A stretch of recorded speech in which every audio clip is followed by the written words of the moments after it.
inaasam, kasipagan ng sabot, salat ka man sa kayamanan. Buksan ang pahina ng mga aklat ng karunungan, edukasyon ating kailangan, kamangmangan ating iwanan. Peace!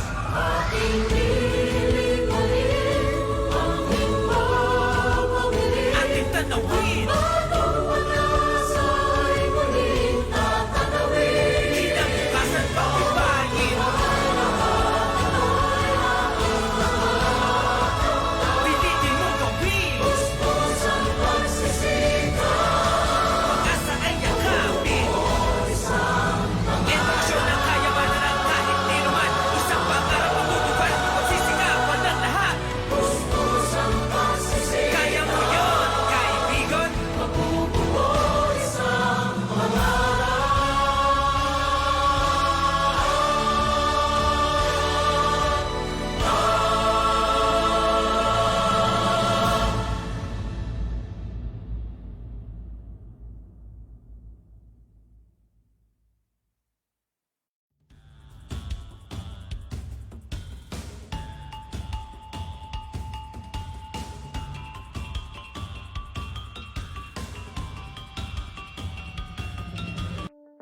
The COVID-19 pandemic has brought unprecedented changes to our usual ways of living. But the Department of Education remains unfazed by these challenges to fulfill the mission of Sulong Edukalidad, the rallying call for national effort to deliver quality basic education to all Filipinos, which involve aggressive reforms in the 4 key areas: the K-12 curriculum review and update, improving the learning environment, teachers upskilling and reskilling, and engagement of stakeholders for support and collaboration to move forward together as we prepare the education system for the future. The call for Sulong Edukalidad will continue, and we have built the framework of the Basic Education Learning Continuity Plan, or the BELCP, to put the needs of the learners at top priority. DepEd's BELCP is the major response and commitment to protect the health, safety, and well-being of learners, teachers, and personnel. The plan aims to provide opportunities to continue education even in these trying times with a BELCP in place, supported by unprecedented number of diverse stakeholders from the academe, media, industry groups, NGOs, business and private individuals. Sulong Edukalidad will be able to sustain the aims in its reform for quality basic education. In our journey towards quality education, we have established the 4 pillars of aggressive reforms from the start, and we have been continuing to progress in these pillars. In improving the learning environment, we took action in the construction and rehabilitation of school buildings, ensured the availability of learning materials and equipment, and prioritized our last mile schools. The challenges of the pandemic also brought to light the urgent need to upgrade our ICT infrastructure to service the needs of education. In terms of the teachers upskilling and reskilling, we were able to establish more innovative professional standards for teachers and school heads. We have aligned the professional development of teachers with their career progression to track their development as part of the National Educators Academy of the Philippines transformation. With the launch of the Education Futures program, where we will be focusing on innovative actions and solutions to improve the state of our education, we are now more than ready to start a new journey and continue our fight for quality education for all Filipino learners.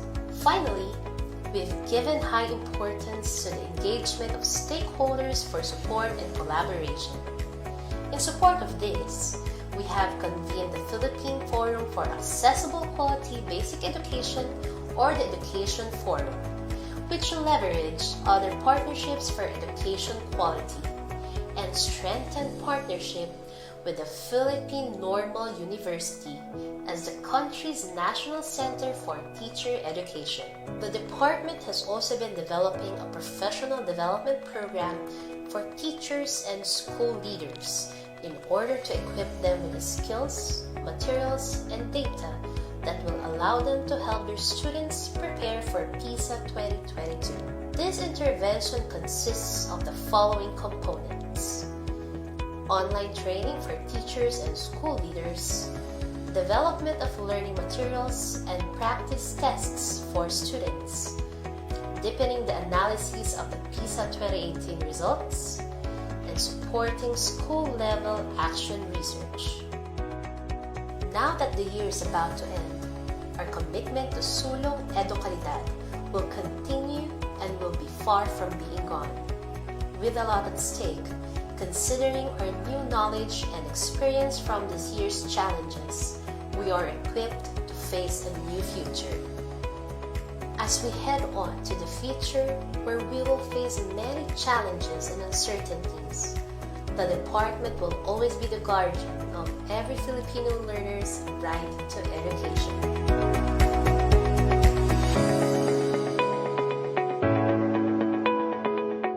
Sino ba ang hindi naapektuhan? Sino ba ang hindi nag-alala? Sino ba ang hindi nalito? Lahat tayo ay naapektuhan. Lahat tayo ay nag-aalala. Lahat tayo ay nalito. Dahil binago ng pandemyang dulot ng COVID-19, ang paraan ng pamumuhay ng lahat ng mga Pilipino saan mang sektor ka nabibilang. Tumigil ang panandalian ang ating mga nakagawian. Tumigil ang lahat ng uri ng transaksyon. Tumigil ang lahat ng operasyon ng mga paaralan. Nakalilito. Nakakaba. Paano na ang kinabukasan ng mga kabataan? Paano na tayo sa hinaharap?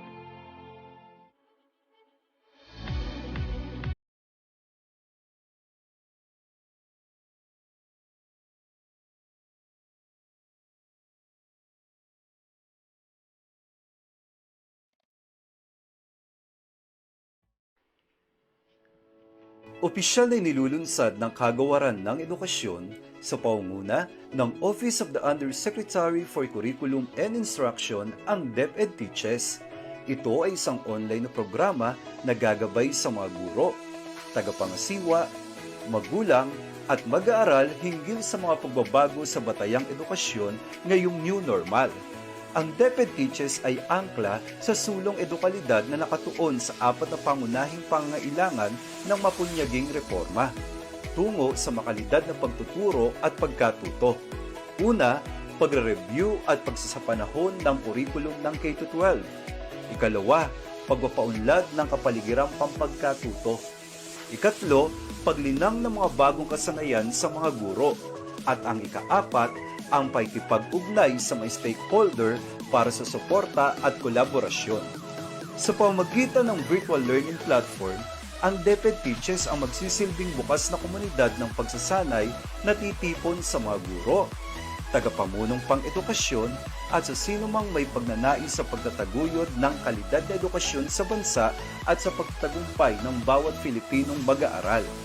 Ang mga opisyal, education specialist, learning content expert at outstanding teacher ng DepEd ang magiging tagapanayam na magbabahagi ng kanilang kaalaman at kasanayan sa kurikulum, pagtuturo at pagkatuto, pagtataya at lahat ng kaugnay na mahalaga sa proseso ng pagtuturo at pagkatuto sa new normal. Bilang mga frontliner ng classroom, inaasahang magiging aktibo ang mga guro sa programang ito. Ang mga tema at paksa ay angkop sa kanilang pangangailangan at konteksto sa pamamagitan ng accessible na platform, ang social media. Sumali na sa OUCI family sa DepEd Teaches, kung sama-sama mapahuhusay pa ang mga guro, kung sama-sama higit na malilinang natin ang mga mag-aaral.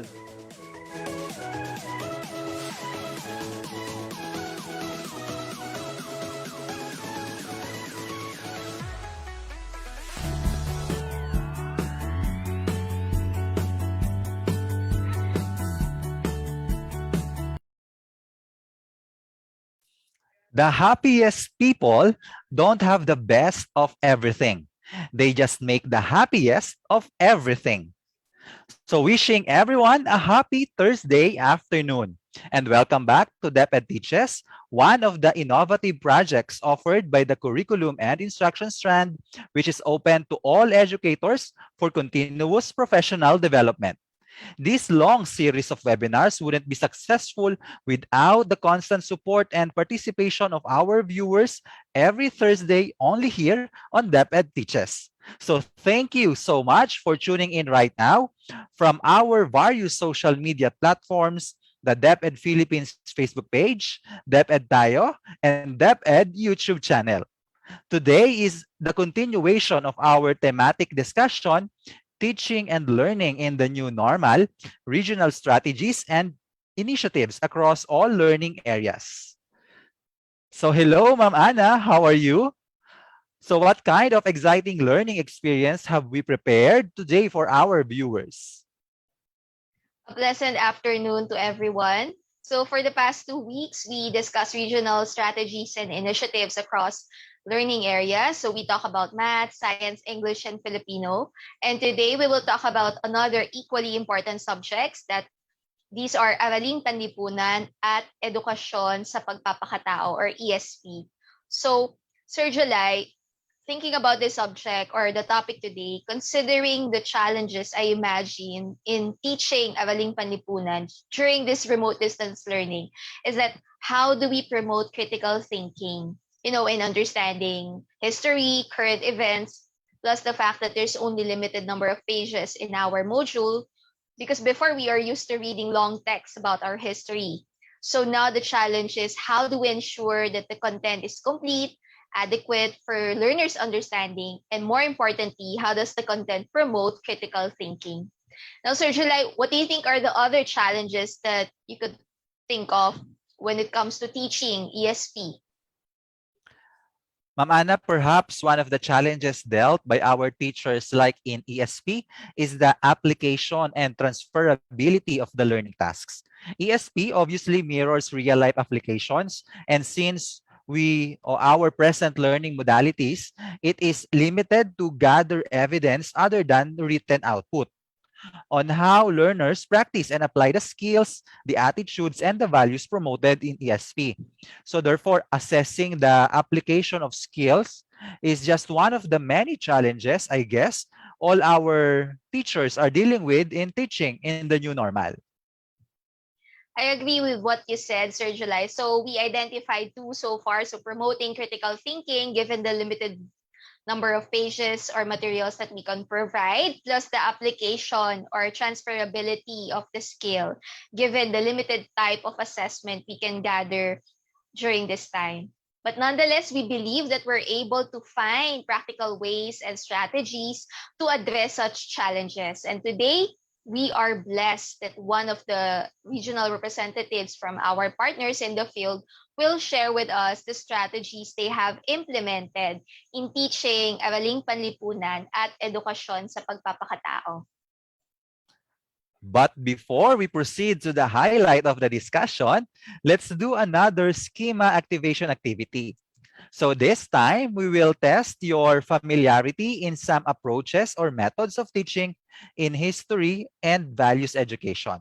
So we will describe the approach and you just need to select the correct answer from the choices. So basically, dear viewers, this is just a multiple choice activity, which makes it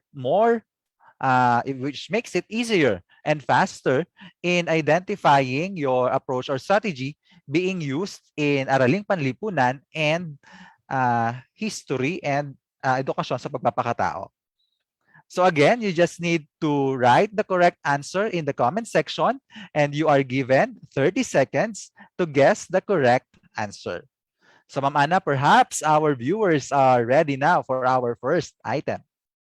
All right, so sounds easy because it's just a multiple choice test. So let's see. So for the start, let's have question number 1. This is an abridged variant of case study which is a method of learning how to solve problems and work out solutions by using actual incidents that involve real people in real situations. Like, for example, newspaper articles supply good materials. So again, this is a variant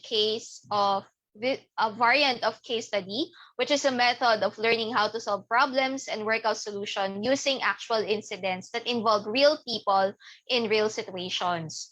So is it A, buzz session, B, controversial and sensitive issues, C, incident process, or D, source analysis? Please write the correct letter or the correct answer for this question.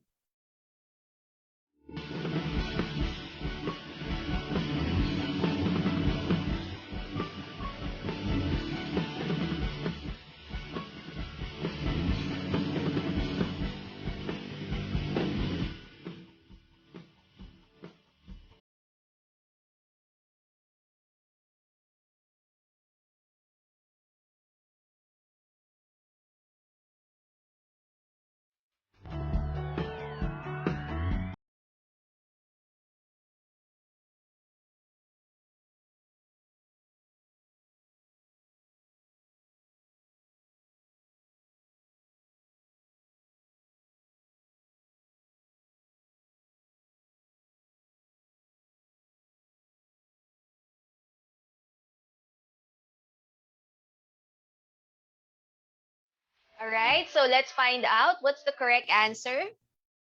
I think there's a clue in the question. So the correct answer is B, incident process. I think most of our viewers are able to get the correct answer. So incident process is less formal, less demanding form of case study. The incident process provides an opportunity for learning to structure problems through effective inquiry. The incident process is intended to develop problem-solving skills through a procedure in which knowledge about the problem is revealed only by an active process of inquiry. All right, so that's a good start, Ma'am Anna. If I may infer, most of the teachers in values education and AP use incidents or scenario to be analyzed by the learners, and teachers can solicit respond from the learners on the causes of such incidents and then reflect on the possible consequences of action in the provided scenario or incidents. All right, so we could now proceed to our second item.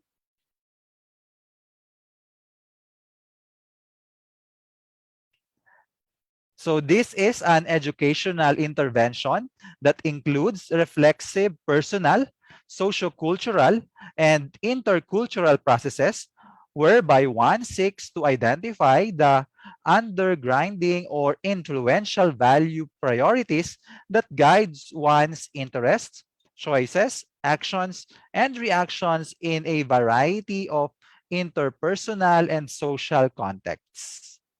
So again, it's an educational intervention that includes reflexive, personal, sociocultural, and intercultural processes.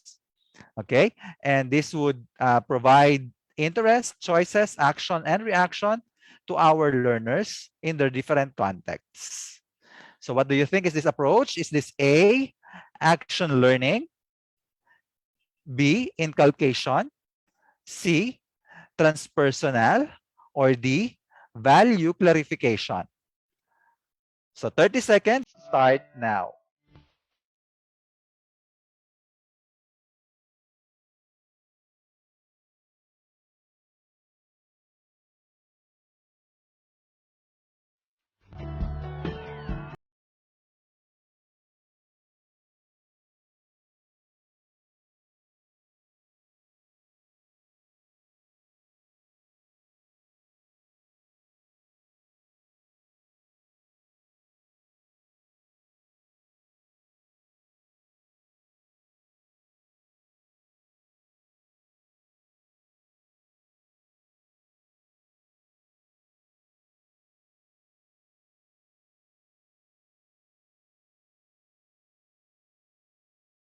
All right. I think we can now reveal the correct answer in this item.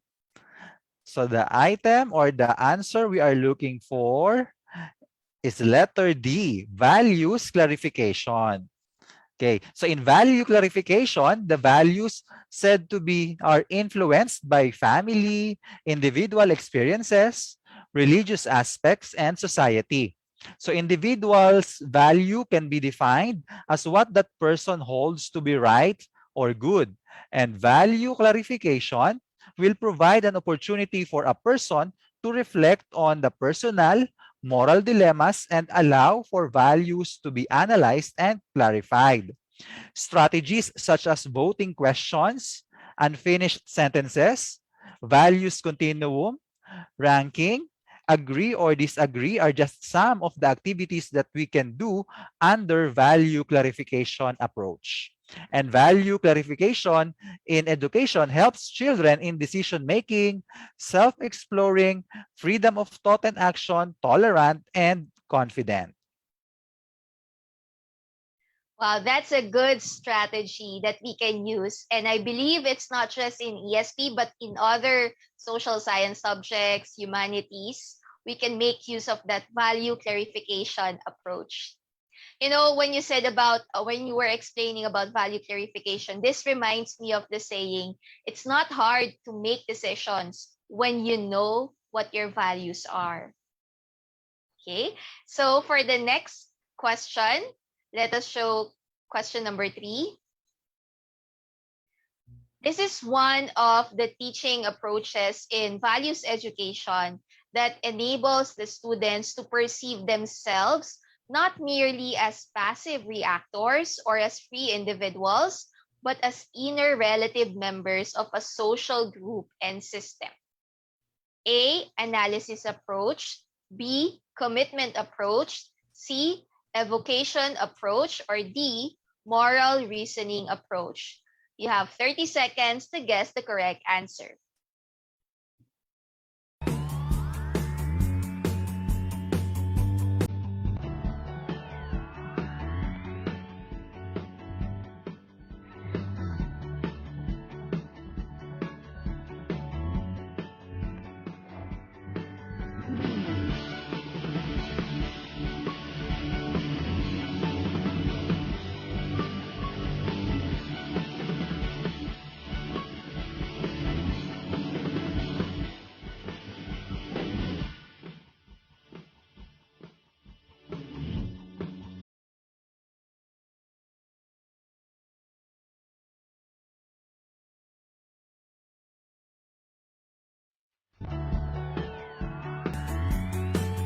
Okay, so let's reveal the correct answer. So the correct answer is B, commitment approach.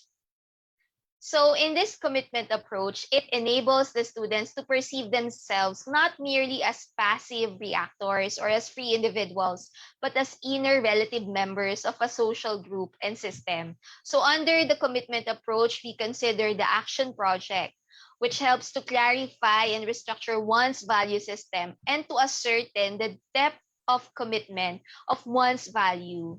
So in other words, this approach involves opportunities or provides opportunities and chances for learners to act on their own. As I remember, Ma'am Anna, the action project you mentioned under the commitment approach is also regarded in some literatures as action learning and community outreach project, where teachers provide students with opportunities and chances to discover and act on their values as member of the community. Thus, as you mentioned, under this approach, the learners will not just be passive reactors, but also they need to interact with other members or other members of the community. Okay, so let's now move on to our last item. So we can now show the card to our viewers. So this is a strategy of understanding in which we take into account another perspectives in addition to our own. For instance, the rule of 3 or more. One view is exclusive, 2 views invite conflict, or 3 or more views allow genuine diversity. So again, this is a strategy wherein we take into account other people's perspective. Is it A, balanced instruction? Letter B, critical perspective? Letter C, multi-perspectivity? Or letter D, singular versus pluralist approach? So dear viewers, 30 seconds start now.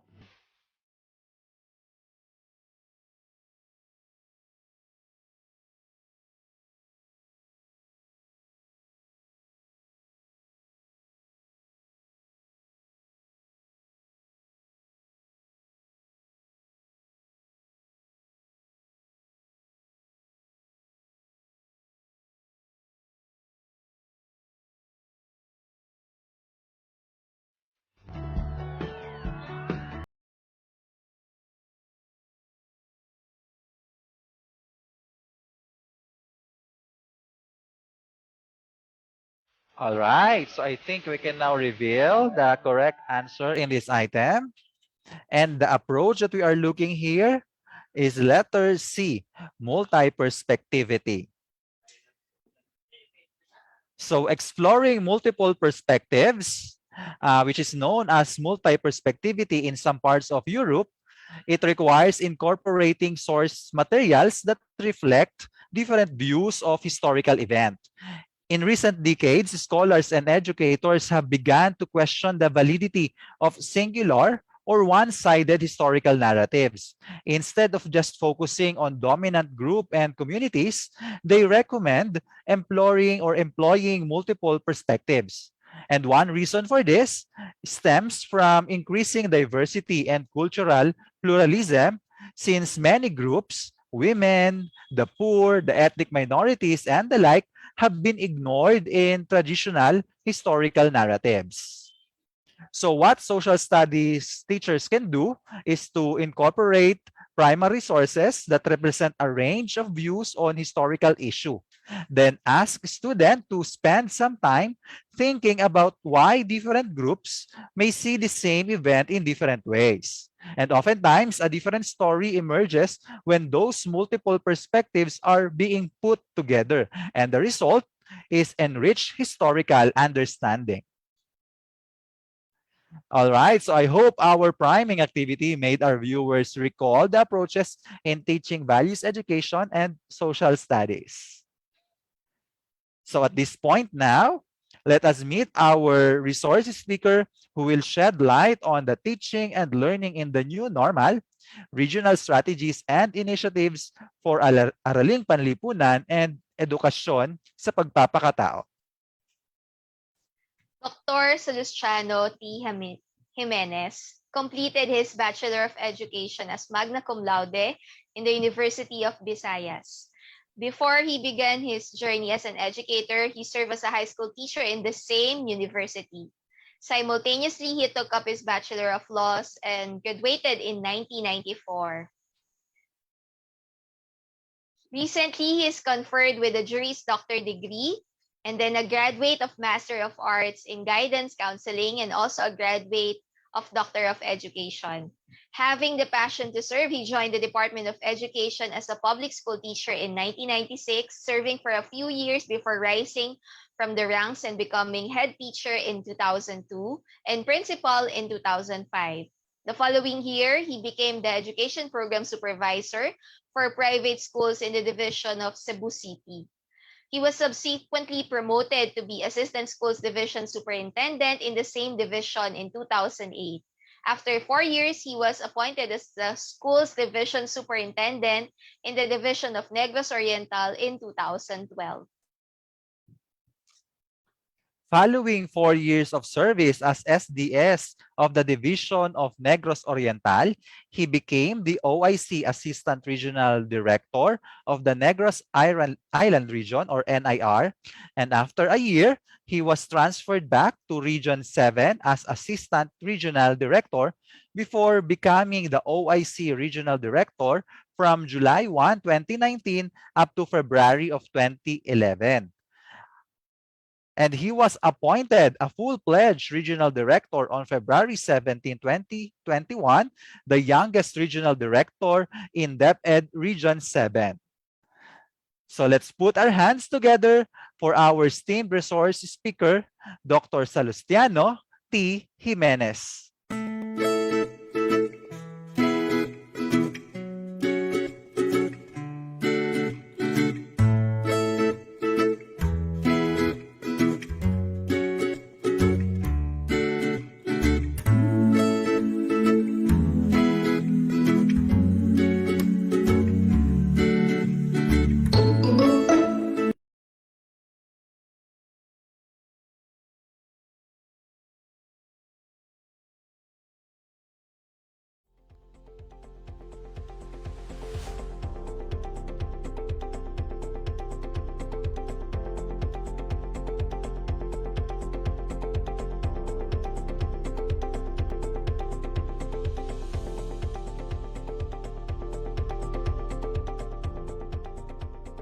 Good day, fellow educators, and to everyone.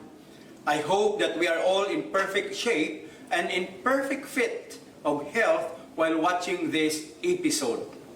It is indeed a global understanding that COVID-19 pandemic has challenged all sectors, and unfortunately, the education sector, where we are thriving in various dynamics, has never been spared of this.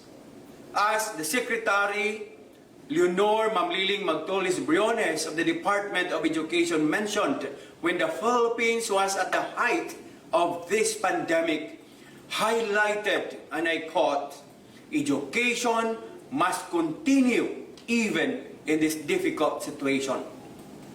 COVID-19 pandemic has made us re-examine what we used to accept as normal indeed. For students, teachers, stakeholders, school leaders, and managers, this is an important opportunity to recognize that what we have considered normal is not inevitable, but it is a choice, a result of our decisions. What does the possibility mean for the futures of the frequently ever-changing highways of education? The truth of the matter is that this pandemic coexists with us and will never bid its adieu. Whether we like it or not, we have to keep on moving, paddling our respective enthusiasm to reach the goal. This could be done through designing developmentally appropriate and pandemic resilient strategies and interventions to better counter its ill effects and find ways to mitigate possible negative impact. In this episode, we will continue to delve on how teaching and learning in the new normal are being boxed and scooped in various standpoints. Let us now put on the spotlight the strategies and initiatives of the Department of Education Regional Office 7 when it comes to our response of the seemingly difficult circumstance that has shocked the world and seemed to hold our used to be normal activities in the department, and moreover, challenge not only the teaching learning engagements, but also the technological, pedagogical, and social dimensions of learning and how we manage to successfully hurdle those challenges and rise up to shout our triumph. So let me direct your focus on these learning areas: Araling Panlipunan, AP or Social Studies, and Edukasyong Pagpapakatao, ASP or Values Education. These two learning areas are of equal footing to the rest of the curricular areas in terms of their contribution to the total well-being of every learner, requisite of becoming a global learner. armed with competence, passion, dedication, and above all the mantra of DepEd Region 7, sa 7, una ang bata perme. This has enlivened internal and external stakeholders to continuously support and be proactive to whatever man-made or natural phenomenon that would try to derail the goals. In line with this, we consider still the 4 pillars of aggressive reforms in education, of which we do activities relative to reviewing and updating the K-12 curriculum for it to be responsive to the situation through the following. First, conducted curriculum mapping on the different topics to be integrated in AP and ASP, self-learning modules, or SLMs, that are aligned to the most essential learning competencies, MELCs, and as an offshoot of it, we managed to contextualize the MELCs with a list of topics for integrations such as local history, celebrations, sexuality education, Filipino values, and DepEd core values. Second, spearheaded in the contextualization and quality assurance of the self-learning modules, the SLMs of these learning areas in the first K stage across quarters. Developed AP and ASP SLMs for senior high school on the following subjects: disciplines and ideas in the social sciences, or DISS, disciplines and ideas in the applied social sciences, or DIASS, humanities, social sciences, and of course, personality development. Then third, initiated the development of career guidance campaign materials for grades 10 to 12. So all these are made available in the offline repository of quality assured learning materials. Fourth, develop career guidance campaign materials and during conference with parents and learners in various learning delivery modalities. We have the radio-based, TV-based, recorded video lessons, or the RVL, modular, also we have online. No? So, fifth is that we conducted constant follow-up through various platforms to all schools division offices on the implementation of comprehensive sexuality education in these subjects. Sixth, develop MELC-based test items which underwent quality assurance with the pool of experts in the field and LRMDS personnel across the 19 schools division offices in DepEd Region 7 Central Visayas. So these test items are now available for uploading on the portal once the last phase of QA or quality assurance be made. Seventh, manage the reduction in the number of assessment activity sheets based on Department Order 31 series of 2021, in which quarterly assessment results with analysis and recommendations which are available for policy recommendation. So this also paved the way in the development and adoption of the Regional Inspection and Corrective Action Initiative, or RICA tool. DepEd Region 7 also spearheaded activities relative to the second pillar of aggressive reform, which is on the improvement of learning environment, concentrating on the development of learning resources, its delivery and monitoring.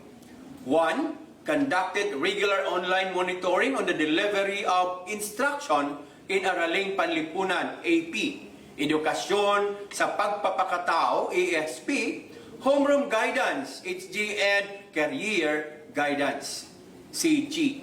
Second, monitor the distribution of SLMs through the AP and ESP, Division Education Program Supervisors, Career Guidance, and Homeroom Guidance Group Chat.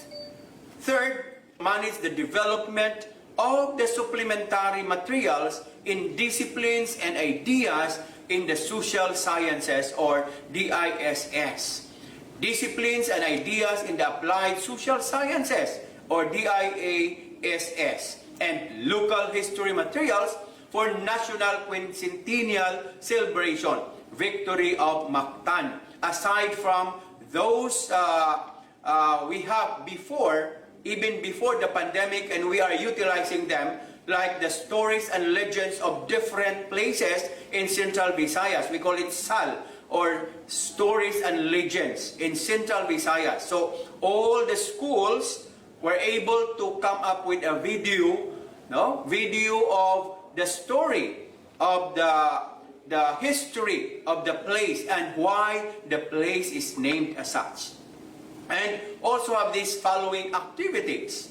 One, spearheaded the conduct of webinars and virtual conferences in AP and ESP relative to the implementation of comprehensive sexuality education in the collaboration and strong partnership with the government agencies such as Commission on Population, PAPCOM, and others. This is perhaps one of the brighter outcomes of this pandemic, that facilitators of learning have been exposed to the utilization of various online platforms whose competence of it improves dramatically as compared to the times when COVID-19 causing pandemic has not yet intruded in their pedagogic minds. So, second, it steered the conduct of webinar and virtual conference in the implementation of Araling Panlipunan, AP, Edukasyon sa Pagpapakatao, Homeroom Guidance, and Career Guidance, embedding right shops leading to the development of contextualized materials across grade levels, which are all aligned with the basic education learning continuity plan, or our BELCP. Third, conducted webinars and virtual conferences aligned with the BELCP relative to the implementation of Araling Panlipunan, AP, Edukasyon sa Pagpapakatao, o ASP, the Homeroom Guidance, HG, or Career Guidance, CG. For the engagement of stakeholders for support and collaboration, this got heightened, and spirit of bayanihan is on its high definition and escalated it to a higher level, especially during the conduct of activities which necessarily calls for their support. One is that we hosted the National Virtual Symposium on the Victory of Mactan, where all schools conducted a simultaneous flag-raising ceremony during this activity with the involvement of the local government units, or our LGU partners. Second, initiated Project Sibya Bisaya on local history in partnership with Ramon Abuetes Foundation Incorporated, or RAFI. So these are the strategies and initiatives of DepEd Region 7 in response to the teaching learning in the new normal. So this got materialized because of the dynamic support of the following: the DepEd Regional Office personnel, the schools division superintendents of the 19 schools division offices in Central Visayas, assistant schools division superintendents, our CID and SDOD chiefs, our division education program supervisors, public schools district supervisors, the school heads, our teachers, and external stakeholders. And with that, Region 7, specifically Cebu City, was once bannered in local and national paper and other forms of communication channels for being named once as the epicenter of the COVID-19 pandemic sometime in 2020. Despite this, the DepEd Region 7 remains sturdy in its commitment to provide quality basic education in various learning delivery modalities to the real clientele in education, the learners. So these summed up and working in adherence to the mantra of DepEd Region 7, sa 7, una ang bata permi. So this is Dr. Salustiano T. Jimenez, DepEd Region 7 Regional Director, leaving you with the maxim of Martin Luther King Jr. and I quote, "The ultimate measures of a man is not where he stands in his moments of comforts and convenience, but where he stands at times of challenges and controversy." So maayong adlaw na tong tanan o God bless everyone.